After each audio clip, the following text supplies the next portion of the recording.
Cah, semangat cah. Yes. Aku padahal improve melu-melu. Keren iki. Iki cah aku mencuri kesempatan karena kebetulan iki ketemu karo mentorku, asmane Mas Gatot. Ini salah satu direksi lah nasional di sebuah bank besar di Indonesia, dan aku banyak belajar hampir berapa 15 tahun yang lalu. Bank Mikro.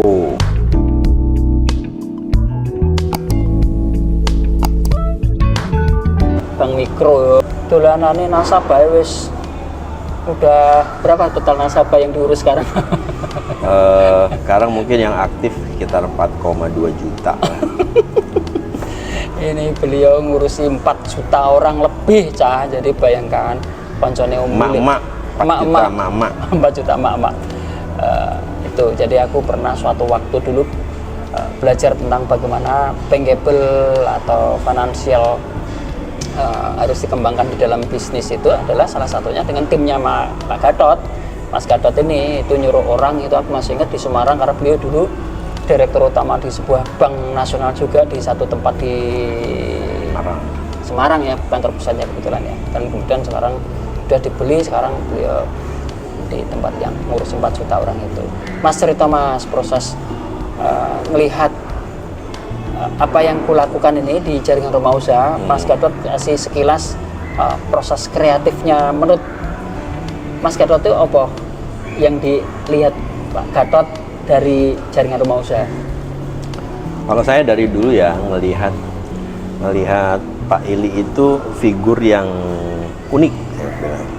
Kenapa saya tertarik untuk apa istilahnya mengenal lebih jauh, bukan hanya Pak Ili sebagai individu, tapi saya juga mencoba memahami bagaimana kumpulan dari insan-insan itu berinteraksi, saling belajar, kemudian jadi komunitas yang sustain. Itu yang sebetulnya pertama kali saya lihat gitu. Dan menariknya banyak saya berkenalan dengan katakanlah bisa dibilang orang-orang yang punya kepedulian sosial tinggi, dan ketemunya itu di forum-forumnya Pak Ili. Nah, makin lama saya mengenal tokoh-tokoh itu, saya melihat sustainability dari kelompok-kelompok yang punya empati kepada golongan di bawah itu berbeda-beda levelnya. Nah, Pak Ili dan komunitasnya JRU dulu yang saya kenal, itu membangun sustainability yang proven menurut saya. Bahkan banyak yang melihat ini sebagai satu kekuatan yang patut dicontoh, tapi umumnya banyak yang tidak berhasil juga mempertahankan metodologi pendekatannya. Nah, ini yang menurut saya menarik. Sampai sekian, tadi 15 tahunan gitu ya. Kita 15 tahun loh. 15 tahun itu perkembangannya luar biasa. Luar biasa. Saya monitor mulai dari awal, terus kemudian sampai melewati masa-masa yang luar biasa, tetap tumbuhnya makin lama makin kuat. Saya cukup banyak mengenal binaan-binaan Pak Ili, termasuk katakanlah generasi kader-kader penerusnya, dengan ada yang jatuh bangun, kemudian ada kembali lagi dan lain sebagainya. Itu akhirnya mereka realize bahwa komunitas ini adalah komunitas yang benar-benar saling menjaga, saling bantu, saling kreativitasnya itu dibangun dengan sangat kuat, dan tokoh utamanya itu tetap sentranya ada di Pak Ili yang sampai sekarang menurut saya penting sekali untuk membangun manusianya. Bisnis apapun, sebagus apapun modelnya, tapi kalau tidak dikelola oleh SDM yang benar, rasa-rasanya tidak akan bisa berkembang dengan baik dan sustain. Itu yang saya lihat sebetulnya dari Pak Ili dan komunitasnya. Keren. Segeren Pak Gatot ini. Oh, enggak, saya kan pengamat. Pengamat. Ini tadi yang terakhir lihat. kumpulan wong milik pinter-pinter to cah kayak di jale komentar ngene wae metodologis banget cara berpikirnya ya karena memang orang kelas atas di Jakarta dan kumpulannya ya memang kumpulan intelektual gitu ya. Ini milik banyak belajar. Ini tadi habis ngobrol tadi sama Tante Ririn terus ngobrol tentang bagaimana startup dari ini harus dikembangkan, bagaimana UKM harus terus dirawat, girohnya atau semangatnya untuk tetap eksis itu saya tadi langsung belajar dari Mas Gatot, banyak sekali yang saya dapat bagaimana mengembangkan sistem jaringan. Lanjut ya Mas, tadi ngecek takut kalau suara nggak muncul. Apa sih yang sebenarnya bagi anak-anak muda sekarang ini yang sangat dibutuhkan ketika dia mulai mau bangun bisnis itu loh Mas? Ini secara umum aja nggak apa-apa, karena ini penting bagi siapapun sih. Kalau yang menyampaikan sekelas Mas Gatot, iya. Apapun sih, versi personal aja nggak apa-apa. Gini, kalau saya melihatnya ya, anak-anak muda sekarang ini memang pinter-pinter, kreativitasnya luar biasa, tapi memang jam terbangnya masih muda, otomatis jam terbangnya masih lebih sedikit daripada kita gitu ya. Saya beberapa kali sih ketemu anak-anak muda yang memang ingin memulai suatu bisnis baru, apakah dia sudah merintis dari awal atau di tengah jalan kemudian dia mau switch, itu saya temuin beberapa dan bahkan juga banyak ikut mendampingi. Jadi pada dasarnya adalah mereka sudah nggak usah dipaksa, mereka udah tahu apa yang sebetulnya mereka ingin lakukan. Pinter-pinter ya, sosok pinter-pinter. Tenanis. Nah, cuman memang kalau yang dibutuhkan itu adalah apa ya, kalau saya bilang mental. Mental itu memang udah otomatis, tapi untuk memulai itu dia itu perlu dikasih wisdom. Wisdom yang mereka mungkin belum ngalamin. Jadi kita memberi gambaran kepada dia sebetulnya wisdom itu kayak risiko yang mereka bisa hadapi, sekaligus opportunity yang mereka bayangkan itu harus match antara potensi sama risikonya. Ini harus diberikan konten lah, isi kepada mereka. Anak-anak muda itu butuh yang kayak begitu. Nah, kalau itu ada dipegang, kemudian kuncinya adalah bagaimana bisnisnya itu bisa sustain. Nah, pertanyaannya yang saya pertanyakan kepada mereka itu adalah sebetulnya ide atau niatnya itu mau ngapain. Banyak sekali yang saya lihat ya, startup itu kan udah panjang perjalanan. Lalu lihat tahun-tahun ini banyak startup juga yang berguguran gitu kan. Nah, kenapa sih? Karena sebetulnya spirit awal yang paling penting menurut saya gitu ya. Ada yang berpikirnya buka, bikin volume naik, kemudian jual. Nah, itu istilahnya dia exitnya dengan menjual sahamnya, habis itu dia quit, dia tinggal. Nah, ini saya terus terang kalau yang kayak begini-begini saya nggak terlalu suka mendampingi karena tidak punya basis niat yang kuat. Tujuannya mau ngapain, bisnis modelnya udah bagus, tapi karena niatnya sederhana seperti itu ya ini kelihatannya sulit untuk sustain. Nah, itu buat saya kritikal. Nah, pada saat dia sudah menyatakan niatnya, dan kita harusnya verifikasi kebenaran itu gampang kok, dicek kira-kira dia serius apa enggak itu gampang. Nah, baru mental, karena pasti yang mereka bayangkan itu yang enak-enaknya aja. Nah, pada yang susah-susahnya itu yang harus mereka hadapi. Nah, saya pernah juga mendampingi satu kelompok anak muda yang perjalanannya panjang sekali untuk mereka bisa melewati masa-masa sulitnya gitu. Tapi yang saya suka itu adalah kebersamaan mereka untuk terus-menerus bersatu, untuk terus tidak pernah berhenti mencari ruang-ruang. Itu yang sebetulnya spirit yang luar biasa menurut saya. Jadi boleh jatuh 10 kali, bangun 11 kali. Jadi nggak pernah meninggalkan niat awalnya. Nah, itu yang bakalan jadi. Jadi biarlah jatuh, tapi kalau dia tidak pernah pengen bangkit ya selesailah. Nah, kebersamaan itu yang menurut saya luar biasa, saya salut. sampai sekarang mereka udah tumbuh dengan luar biasa. Buat saya sih seneng aja karena ikut dilibatkan dalam proses pendampingannya, bukan sebagai apa-apa, just mentor. Buat saya itu sesuatu yang apa ya, bahagia juga, ikut bahagia dengan keberhasilan anak muda.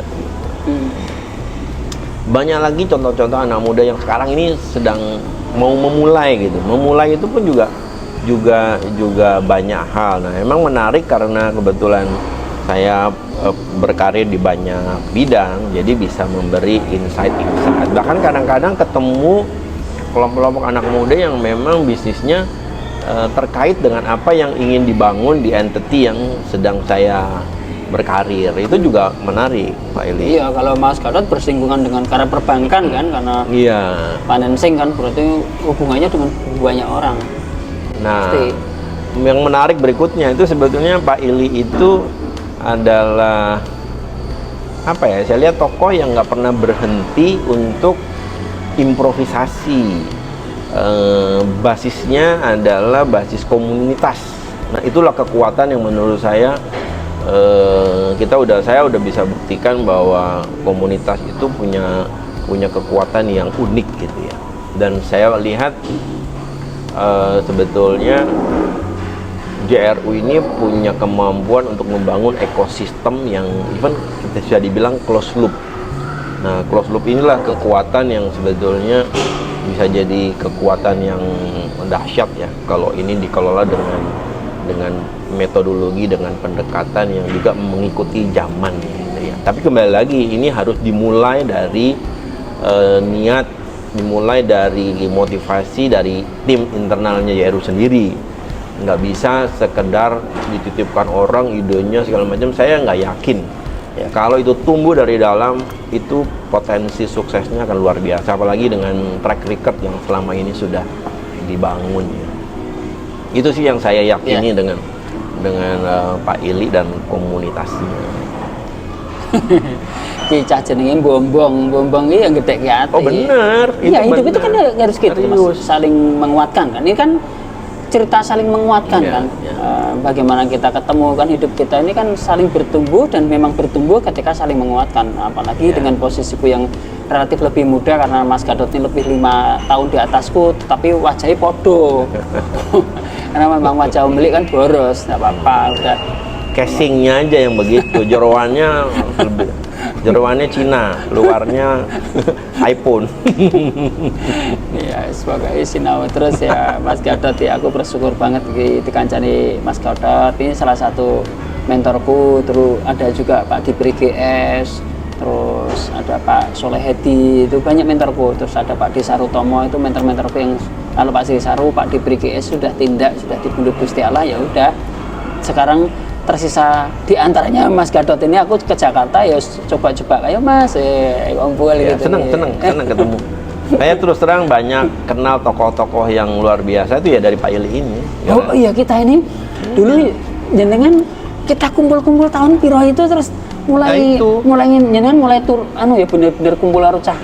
Iya. Kampung ya. Yang gimana, saya itu ya? keluarga saya di Jakarta. Waktu saya berarti banyak lama di Semarang. Iya, jadi waktu itu yang sebetulnya akhirnya dipakai untuk bersosialisasi. Kebetulan ketemu kelompok-kelompok yang dimotori Pak Ili ini, makanya ketemu orang aneh-aneh. Kalau saya dibilang teman-teman, temenmu tuh aneh-aneh, atau dia bilang iya memang aneh-aneh. Saya bilang itu susah ketemu yang kayak gitu-gitu. Ya Umil itu gitu pokoknya.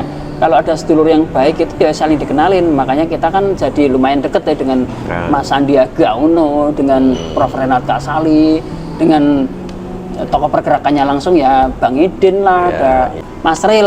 Apa kabar kamu Mas Ril? Sekarang ini ada lagi itu tuh tokoh dari Sulawesi. Oh iya, Onte. Ada Onte. Apa kabar Bos Onte?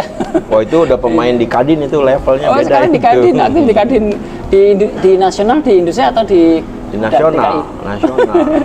Onte apa kabar dirimu? Banyak teman-teman memilih itu, banyak banget sih kalau teman-teman pergerakan kalau dulu waktu. Dan jangan salah ya Pak Ili ya, muda. Saya sering berinteraksi dengan mereka kaitan dengan kompetensinya mereka, dan luar biasa sih. Ketemu Mas Koto, kita belajar apanya kita libatin dalam hal apa. Keren itu Kita ngajak Onte kemana, ngajak Bang Idin kemana, itu akhirnya saya menemukan ruang-ruang untuk bisa berkolaborasi dengan keahlian mereka. Nah itu yang secara personal kompetensi itu yang unik-unik, itu yang menurut saya tidak biasa dilakukan atau tidak biasa diperoleh dari sekolah. Itu tuh yang mahal dan tidak akan pernah didapetin kalau tidak berinteraksi dan tidak berkenalan dengan mereka. Lho nek sekolah real ki ning lapangan to Mas, sekolah ning kampus sih kan ya di apa jenenge dibatasi dinding gitu kan ya ilmunya batasannya dinding kuwi, tapi begitu kita praktek jadi lebih hidup ilmu lakunya hidup itu. Makanya kan aku membedakan satu guru ilmu ya di kampus-kampus lah salah satunya, tapi kemudian ada guru laku, guru yang mempraktekkan, yang terakhir adalah harus jadi guru batin. Artinya ketika ilmu itu datang bukan hanya sekadar sebagai sebuah laku, tapi harus dimaknai bahwa kemudian omili ini atau Pak Gatot yang berhaji bolak-balik ini habis ini bros ini bos, ini bros ini habis terus nemenin istri ya ke Mekah terus gitu ya. Alhamdulillah pokoknya ya piye Mas Gatot terus turah waktu, turah duit seagak-agak ya semua ngapain ya Mas ya kita. Ada ya. satu sebetulnya yang apa, Mas? menurut saya penting ya, kalau kita melakukan sesuatu dengan satu spirit yang sama, itu akan jauh lebih kuat dan itu harus diawali dengan trust. Jadi kalau dengan niat yang sama ya Mas ya. Ya, niatnya pertama nyambung, itu kerasa dengan frekuensi ya. Kalau frekuensinya nyambung itu akan bergeraknya tuh searah. Tapi kalau di awalnya itu frekuensinya kelihatan nggak nyatu, udah pasti tidak akan berlanjut. Nah itu berangkat dari yang tadi saya bilang, spirit, niat. Nah, itu penting. Kalau nggak ada kayak gitu, saya nggak yakin itu akan jalan gitu. Jadi makanya ketemu dengan tokoh-tokoh yang unik-unik itu harus diawali dengan frekuensi sama trust. Nah itu nggak akan kejadian kalau kita tidak berkomunikasi, entah langsung, tidak langsung. Nah itu sebetulnya yang akan menguatkan niat untuk melakukan sesuatu bersama-sama. Itu sih menurut saya mendasar banget. Ya, iyalah, setuju banget aku. Makanya kesadaran kritis itu atau kesadaran tentang bagaimana mengkritisi diri sendiri harus dipanggil terus. Makanya ketika guru batin itu menjadi penting karena pemanaan atas ilmu pengetahuan teknis itu ternyata praktek itu atau operasional itu harus ditarik ke dalam jiwa kita. Yang disebut guru batin itu kalau di bahasa Inggris kan sebagai inner mentor, karena guru terhebat manusia itu bukan orang lain, bukan guru di luar dirinya, tapi guru di dalam dirinya sendiri. Itu ya Cas, sementara ini nek tak keduk ngobrol iki bisa 40 jam ini nggak bisa selesai. Selalu yang kita sampaikan bahwa ini adalah sebagai bagian dokumentasi Umilik, karena Umilik besok kalau dipanggil Allah gitu, setidaknya cucu-cucu Umilik ngerti, oh simbahnya seperti itu ya Cas. Semangat selalu jaga kesehatan, silaturahmi dan hebat. Satu lagi mau nambahin, siap, karena saya mengenal Pak Ili, anak-anakku sekarang itu juga berguru ke komunitasnya beliau. Jadi sebetulnya memang tidak bisa dipaksain.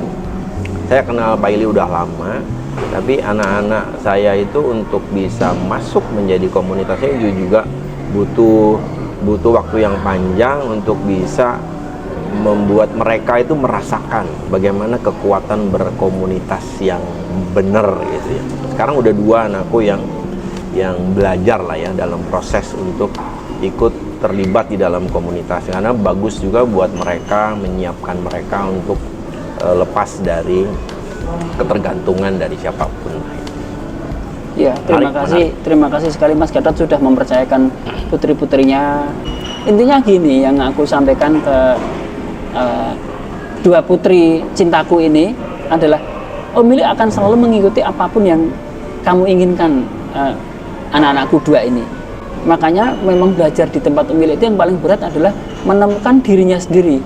Kan yang sulit di tempat kita itu kan sebenarnya gini Mas, kalau datang ke tempat Umilik, kamu pengen apa? Oke, aku pengen jadi seperti ini. It's okay, pengen seperti ini, tapi kamu harus ngerti, ini nih ada namanya karakter, ini namanya ada bagian-bagian harus dipahami oleh dirimu sendiri. Ini fungsinya apa, ini dibuat seperti apa, bagaimana harus dimanfaatkan, bagaimana kemudian ini bisa benar-benar akan suatu saat akan hilang, karena di dunia ini kan tidak ada yang abadi. Lah selama dia bermanfaat atau selama dia hidup ada ini atau hidup ini, dia harus bisa bermanfaat atau apa? Berarti fungsi ini adalah untuk nyendok. Tidak untuk, karena ini seperti ini bisa untuk membunuh kan. Makanya ini betapa sulitnya belajar di kita itu kan tentang filosofi mencari diri sendiri. Kan itu Mas Gatot itu susah kan. Kita aja kan sampai sekarang masih belajar terus lah. Memilih jalan ke Jakarta itu kan cari perkara, jalan kemana cari perkara kan. Dan itu yang menarik. Oke, sekali lagi terima kasih Mas Gatot, jenengan wis manfaat banget kanggo komunitasku, selalu support. Gusti Allah sik bales, terima Tugas kasih. kita kan memberi manfaat sebesar-besarnya buat surround gitu ya. Itu kan salah satu tugas hidup manusia. Ngapain kita dilahirkan kalau kita tidak bermanfaat? Iya sih, benar banget. Itu saya yakinilah dan Terima kasih. Terima kasih sekali, semangat Cah. sama-sama. Bapak ini keren.